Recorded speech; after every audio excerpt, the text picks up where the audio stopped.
Yes ma'am.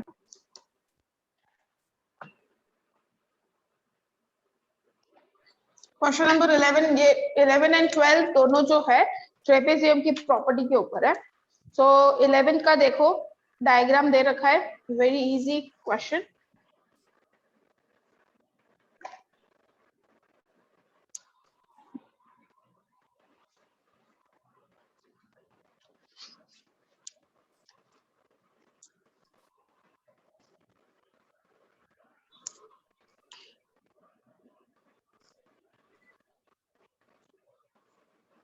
इसमें ये दोनों लाइंस पैरेलल दे रखी है, ठीक है। म्यूट हो जाओ, सात्विक बड़ा म्यूट हो जाओ।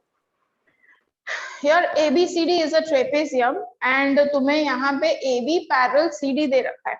ABCD is a trapezium, okay? Just a minute, screen बहुत शेक हो गया। ओके, तो ट्रेपेजियम की प्रॉपर्टी के हिसाब से ट्रेपेजियम की प्रॉपर्टी जो है वो क्या बताती है? ट्रेपेजियम प्रॉपर्टी बोलती है कि जो ऐसा पैरेलल होता है, ये दो लाइन जैसे पैरेलल है, तो B plus C angle B plus C 180 degree और A प्लस डी 180 डिग्री होगा, ठीक है। दो पैरेलल के बीच में जो एंगल्स होते हैं उनका सम 180 डिग्री।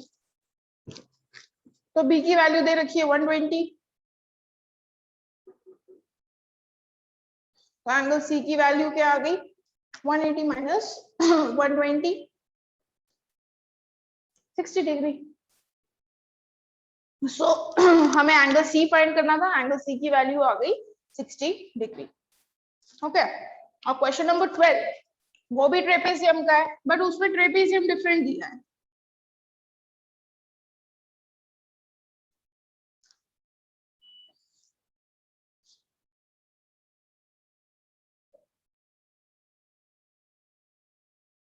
ऐसा ट्रेपेजियम है क्वेश्चन नंबर 12 में, ओके।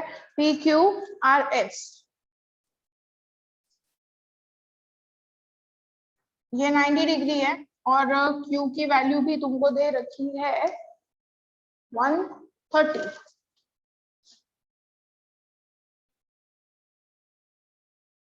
इसमें पैरेलल कौन सी लाइंस है? ये पैरेलल लाइंस है। तो as I said parallel lines के बीच में जो दो एंगल्स होते हैं उनका सम, यानी अगर ये दोनों पैरेलल है तो S और R का सम 180 होगा, S plus R and P plus Q। तो अब इसमें S फाइंड करना है, एंगल S, R की वैल्यू 90 डिग्री। बेटा ये सिंबल का मतलब 90 डिग्री होता है, वो पहले से तुमको अंडरस्टूड करना है। सिंबल का मतलब यहाँ पे वैल्यू लिखेंगे नहीं, ये ऐसा बॉक्स मतलब 90 degree. So this is 90 equals to 180। So angle S equals to 180 minus 90, that is equals to 90 degree. So angle S की वैल्यू आ गई 90। और same P plus Q, P plus Q, तो यहाँ पे P प्लस Q भी होगा 180। इसके अंदर मैं लिख रही हूँ P plus Q will be 180 degree. तो P की वैल्यू हमें फाइंड करनी है, Q की वैल्यू 130 इक्वल्स टू 180। इसको सॉल्व करेंगे, so angle P equals to 180 minus 130 कितना हो जाएगा? 50। सो एंगल P की वैल्यू 50। तो ये हम डायरेक्टली कर सकते हैं, अगर ये 90 है तो ये भी 90 होगा, तभी दोनों का सम 180 होगा। और ये 130 है तो ये 50 होगा, तभी दोनों का सम 180 हमें एडजेसेंट होगा। एंगल, एडजेसेंट एंगल नहीं बोलेंगे बेटा इसको, इसका एडजेसेंट एंगल है, एडजेसेंट एंगल है, बट तुम इसे प्रॉपर्टी में ऐसा नहीं लिखोगे कि एडजेसेंट एंगल सप्लीमेंट्री, क्योंकि S का एडजेसेंट एंगल तो P भी है, बट इन दोनों का सम 180 नहीं होगा, ओके। एडजेसेंट एंगल है ये दोनों भी है, बट सब एडजेसेंट एंगल का सम उसमें 180 नहीं होता। तो तुम्हें कैसे ध्यान रखना है? Parallel angles between the parallel lines, दो पैरेलल लाइन के बीच में जो एंगल बन रहा है उसी का सम 180 है। तो ये दो पैरेलल है, उसके बीच में ये दोनों एंगल है और ये दोनों एंगल है, उनका सम क्लियर? Yes ma'am. 3.4 ओपन करो।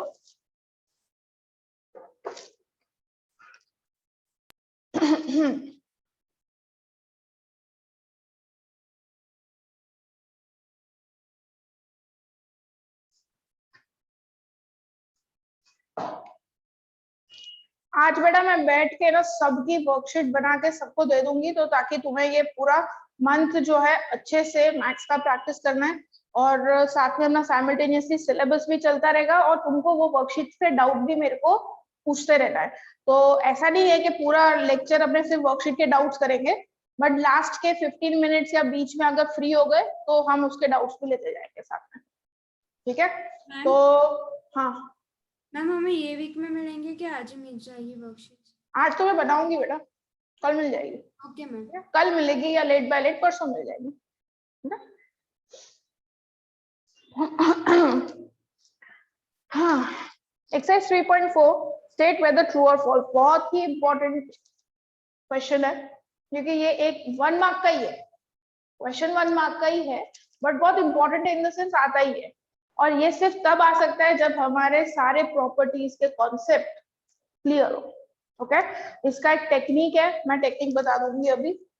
फर्स्ट, ऑल नो, कोई बोलेगा नहीं, सिर्फ सुनना ही है, सबको सुनना है, कोई आंसर मेरे को किसी से नहीं चाहिए। All rectangles are square.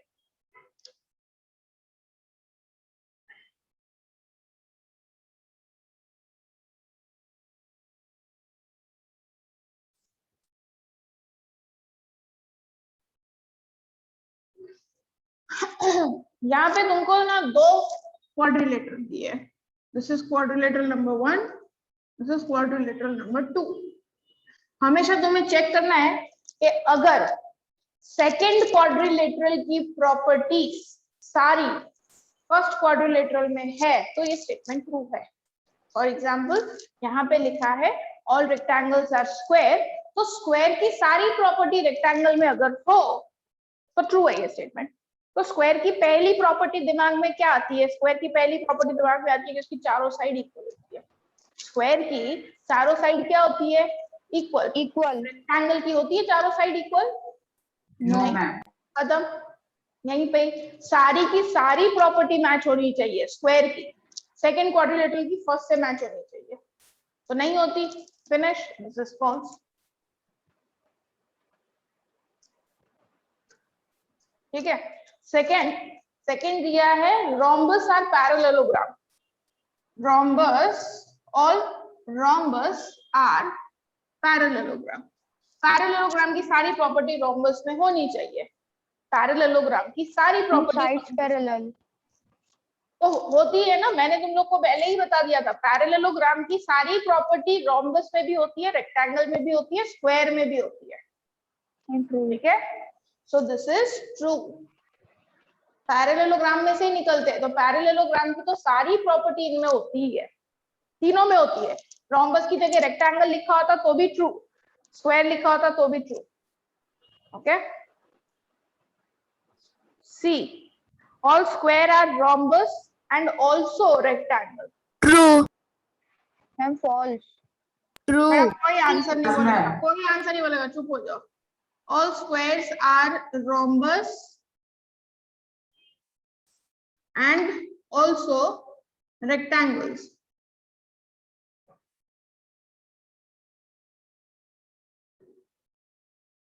तो फिर रोम्बस की सारी प्रॉपर्टी स्क्वायर में होनी चाहिए, होती है?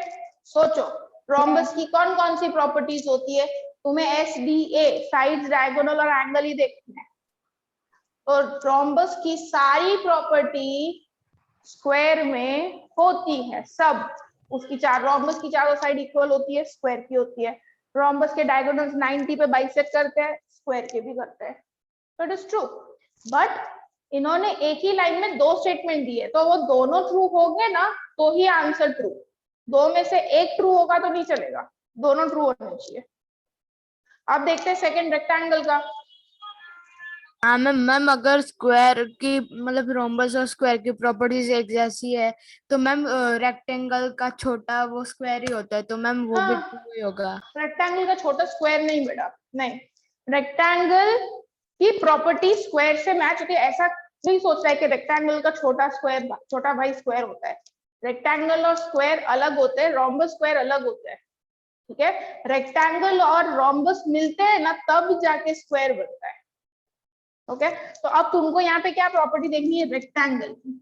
रेक्टेंगल की सारी प्रॉपर्टी स्क्वायर में होती है कि नहीं? तो रेक्टेंगल की क्या प्रॉपर्टी होती है, उसके चारों एंगल्स 90 डिग्री होते हैं, तो स्क्वायर के भी होते हैं।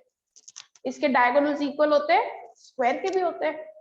हो गया, दोनों स्टेटमेंट ट्रू। साइड्स क्या हुआ, अपोजिट साइड्स इक्वल होती है, इसकी भी तो अपोजिट साइड्स इक्वल होती है ना।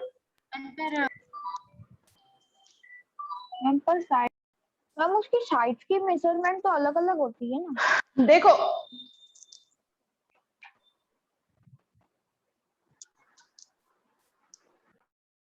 इसमें जैसे ये 5 5 5 5, तो मैं इसमें ऐसा स्टेटमेंट नहीं दे सकती अपोजिट साइड्स आर इक्वल, वो स्टेटमेंट रॉन्ग होगा अगर इसमें मैं ऐसा बोलूं तो। नो मैम, नहीं ना, अपोजिट साइड्स तो इक्वल है ही, ऑल साइड्स इक्वल है, बट अगर मैंने ऐसा स्टेटमेंट दिया कि अपोजिट साइड इक्वल है तो ट्रू ही तो है, इक्वल है ही, हाँ मैम। राइट। तो same thing goes here, rectangle में अपोजिट साइड्स इक्वल होती है तो स्क्वायर में भी अपोजिट साइड्स इक्वल ही होती है, अलग नहीं होती, ठीक है। So the statement is true, तो थर्ड वाला ट्रू होगा।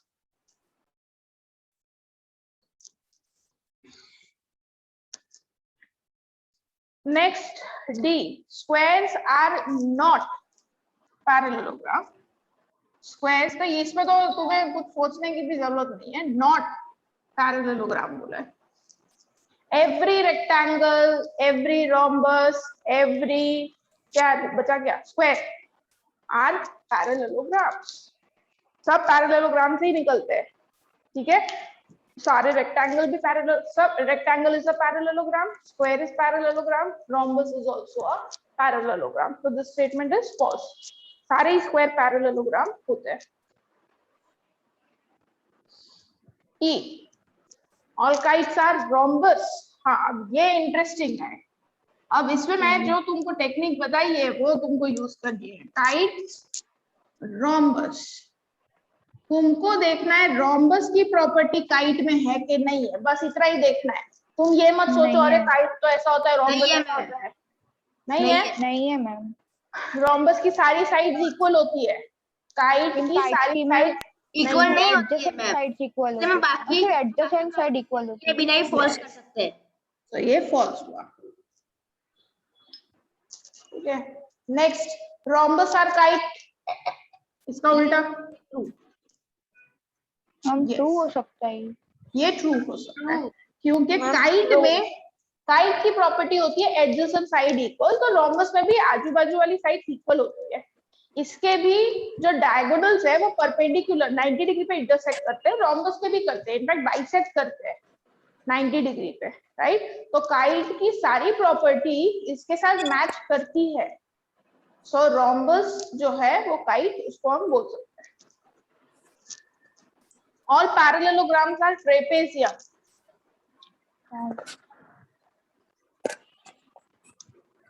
पैरेललोग्राम ट्रेपेजियम, ट्रेपेजियम की प्रॉपर्टी मैच होनी चाहिए बेटा।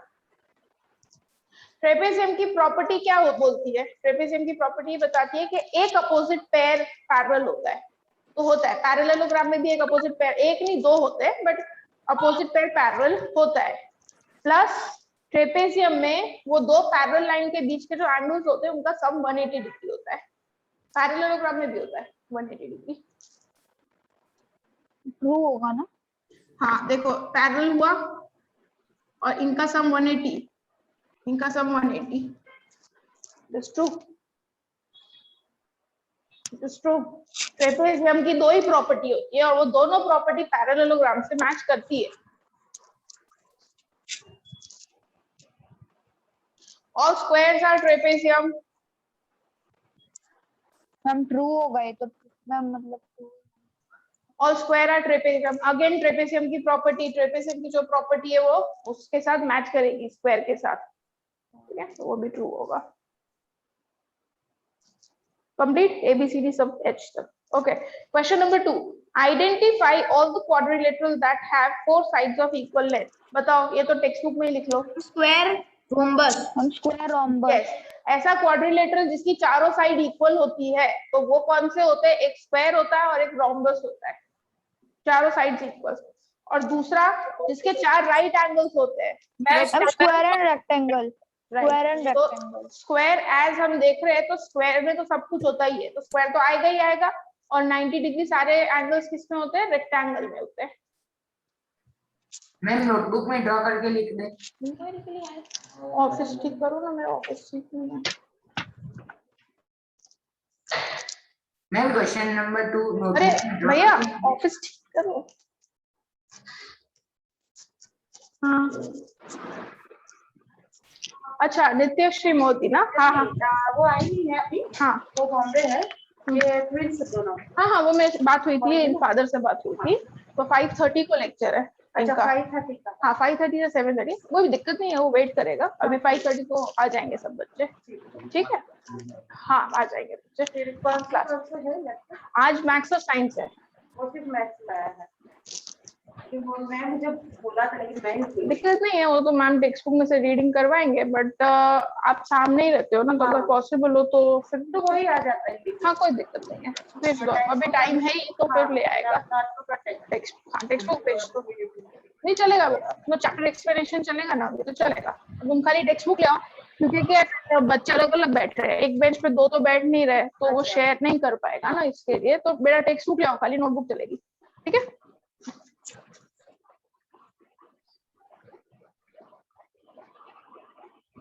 हाँ यस बोलो साग्निक बेटा। क्वेश्चन नंबर 2 नोटबुक में ड्रॉ करके लिखने का। हाँ बेटा टेक्स्ट बुक में ही लिख दो खाली वो। Okay ma'am. Question number 3, explain how a square is a quadrilateral. Square को हम क्वाड्रिलेटरल क्यों बोलते हैं? क्योंकि उसके 4 साइड होते हैं ना, क्वाड। हाँ, क्वाड्रिलेटरल के लिए क्या कंडीशन होनी चाहिए? क्वाड्रिलेटरल के लिए 4 साइड क्लोज्ड, 4 साइड फिगर होना चाहिए। तो स्क्वायर तो क्लोज होता ही है और 4 साइड भी होती है स्क्वायर की, राइट? सो उसका रीजन क्या लिखोगे? As square is a closed 4 sided figure, it can be called quadrilateral, it is a quadrilateral. इतना बड़ा लिखना है नोटबुक में? हाँ लिखो लिखो लिखो, एक्सप्लेन होना है ना, एक्सप्लेन लिखो, मैं बता रही हूँ लिखो। पहले तो बेटा म्यूट हो जाओ साग्निक, तुम्हारे उसमें से आवाज बहुत आ रही है। ओके अब देखो लिखो, as फर्स्ट वाले का, square is a 4-sided closed figure, 4-sided closed figure, 4-sided closed figure, it is called quadrilateral. It is called quadrilateral. Second, explain how a square is a parallelogram. Parallelogram square को क्यों बोलते हैं? क्योंकि उसके opposite sides All equal sides and are parallel equal. है। लिखो as opposite sides of square, opposite sides of square are equal and parallel, equal and parallel. Opposite sides of square are equal and parallel. It is called a parallelogram.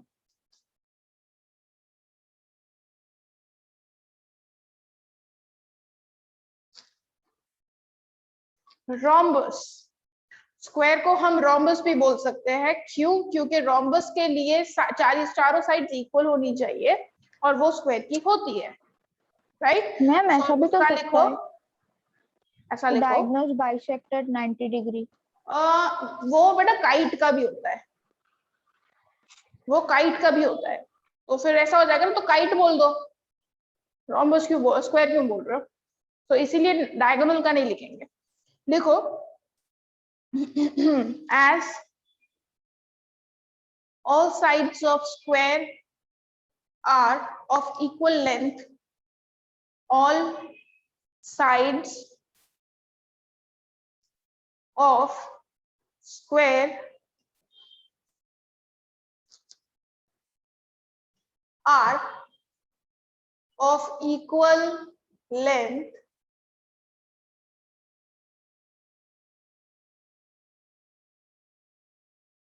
it is called rhombus.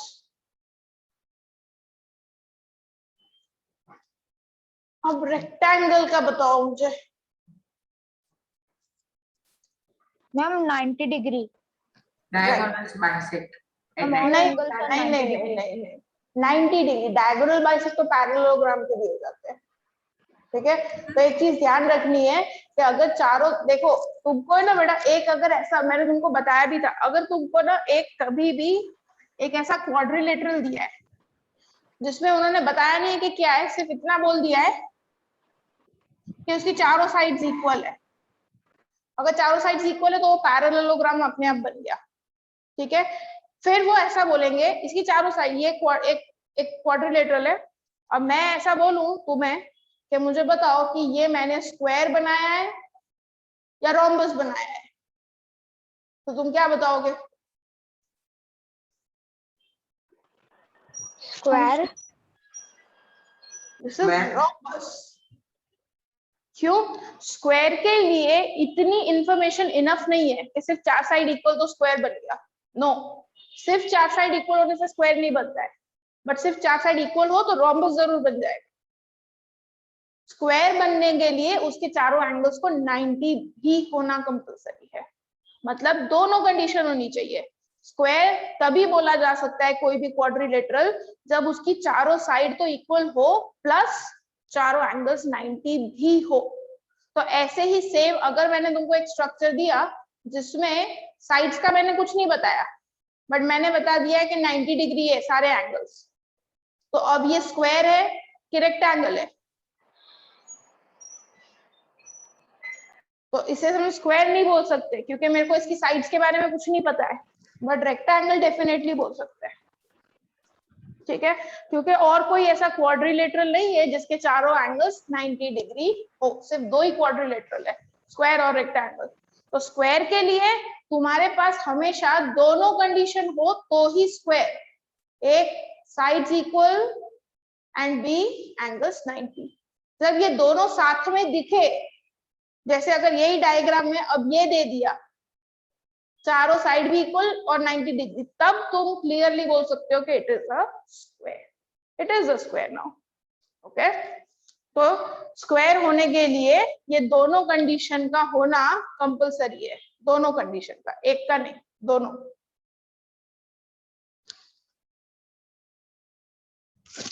So rectangle का क्या लिखोगे? As all angles are 90 degree it is called rectangle. All angles of square are 90 degree, so it is called rectangle.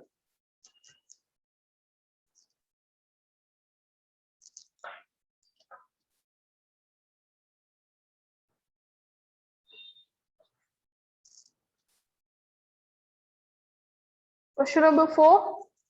Ma'am जो fourth वाला है उसमें क्या लिखना है रेक्टेंगल का? As all angles of square are 90 degree. All angles of square are 90 degree. It is called rectangle.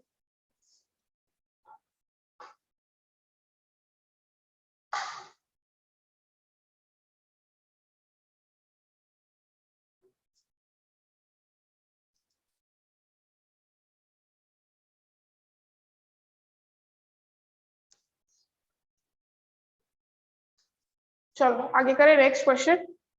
हाँ ma'am. Name the quadrilateral whose diagonals bisect each other. बताओ। Square ma'am Yes. क्वाड्रिलेटरल्स बोला है, plural, ठीक है। ऐसे quadrilaterals बताओ, तुमको कितने सारे क्वाड्रिलेटरल पता है? पहले तो वो मैम नाम rectangle, square, square rhombus rectangle rhombus parallelogram, parallelogram rectangle, square, square, rhombus. Rhombus. बस इतना ही पता है। ट्रेपेजियम, काइट, इतने क्वाड्रिलेटरल्स के बारे में पढ़ा है हमने, ये सब क्वाड्रिलेटरल्स ही है। अब इनमें से किसके डायगोनल्स बाइसेक्ट करते हैं वो बताओ। Ma'am rectangle, square, rhombus parallelogram के मैम, नहीं करते, rhombus सबसे पहला parallelogram। बेसिक ही पैरेललोग्राम है। Yes ma'am. Rectangle, square, rhombus, and kite.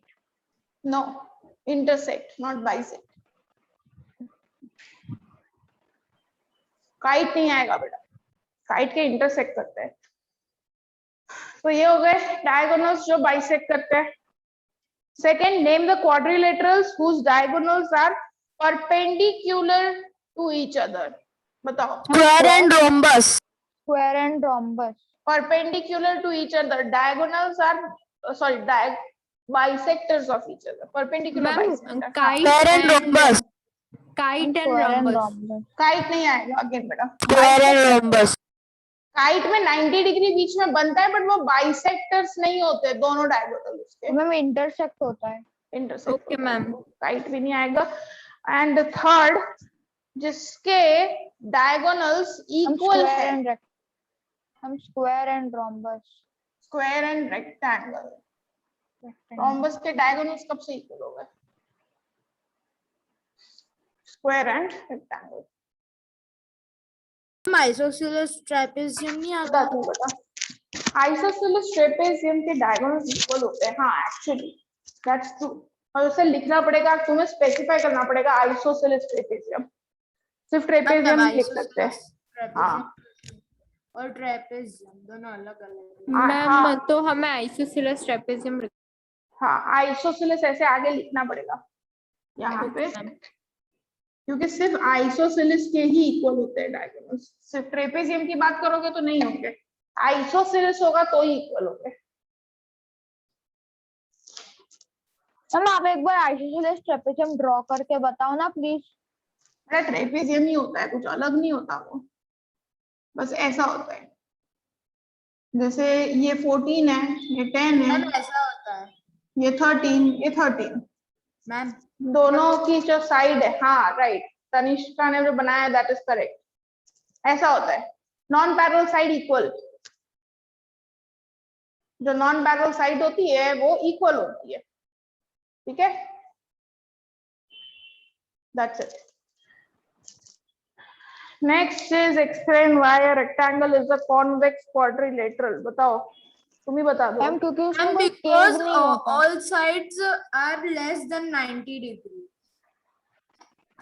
Less than 90 बेटा, मैम मैम उसमें कोई all cave भी नहीं होता और मैम वो पूरा क्लोज फिगर होता है। हाँ क्लोज फिगर होता है और केव नहीं होता उसमें, इसलिए कॉन्वेक्स भी चलेगा। कॉनकेव नहीं होता। हाँ हाँ Ma'am, all 8 आएगा interiors और है ना are 10 less आएगा। than 90 degree. 10 आ गया। हाँ तो उसको उसके बाजू वाले क्लास में।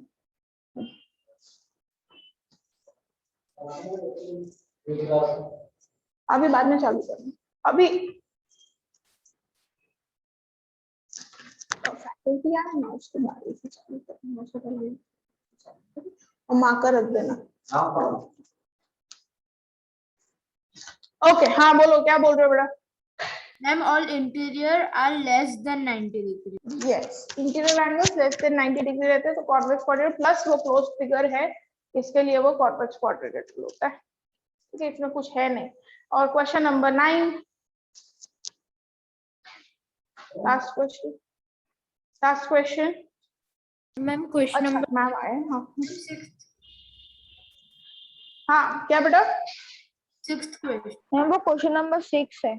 हाँ क्वेश्चन नंबर 6 ही बोल रही हूँ, sorry. Question number 6, ABC is a right triangle and O is the midpoint of the sides opposite to the right angle. Explain why O is equidistant from A, B and C. बताओ क्यों? क्योंकि वो rectangle बन जाएगा। Rectangle मेरे को की, ये वाला समझ नहीं आया। हाँ रेक्टेंगल बताती हूँ। रेक्टेंगल की एक प्रॉपर्टी होती है, एक मिनट रुको।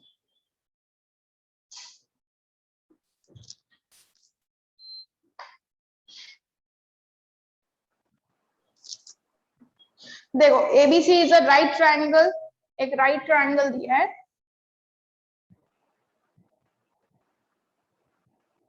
Like this. okay, and O is the midpoint of AC. midpoint है यानी कि ये दोनों इक्वल हो गए, O से A एंड O से C इक्वल हो गया, ठीक है। अब explain why O is equidistant from A, B and C।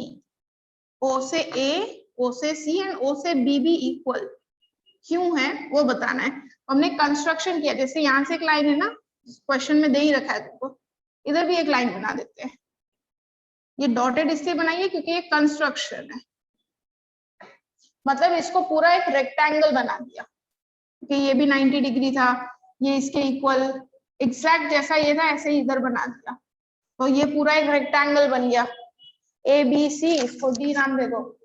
तो रेक्टेंगल की प्रॉपर्टी क्या होती है, रेक्टेंगल में डायगोनल्स की लेंथ इक्वल होती है, तो सेंटर से सारे वर्टेक्स का डिस्टेंस इक्वल होता है। अगर Equal होगा। तो ये O है तो O से A, O से B, O से C, O से D सब इक्वल होगा। तो ये भी अगर एक रेक्टेंगल बन गया, इसको भी इधर ज्वाइन कर देते हैं ऐसे, देखो, तो O से A, O से B, O से C एंड O से D भी इक्वल हो जाएगा। बस ये इतना थियोरेटिकली था, और कुछ नहीं है इसमें, ठीक है, जस्ट अ कॉन्सेप्ट था इसमें और कुछ नहीं। Okay ma'am. सो बड़ा अपना ये चैप्टर खत्म हुआ, नेक्स्ट चैप्टर 4 ही स्टार्ट करेंगे, तो ज्योमेट्री बॉक्स लेकर बैठना है सबको विदाउट फेल, ज्योमेट्री बॉक्स लेकर बैठना है।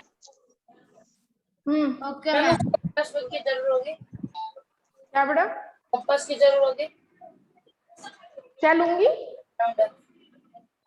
यश मैम तुम्हारा? कंपास की बात कर रहा है, कंपास राउंडर की राउंडर। जरूरत होगी ऐसा पूछ रहा है।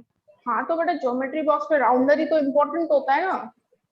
मैं मेरा टूट गया। मैम राउंडर, मैम अभी रखना है। बाकी वगैरह वगैरह। राउंडर स्केल, इरेजर, पेंसिल सब लेकर बैठना है।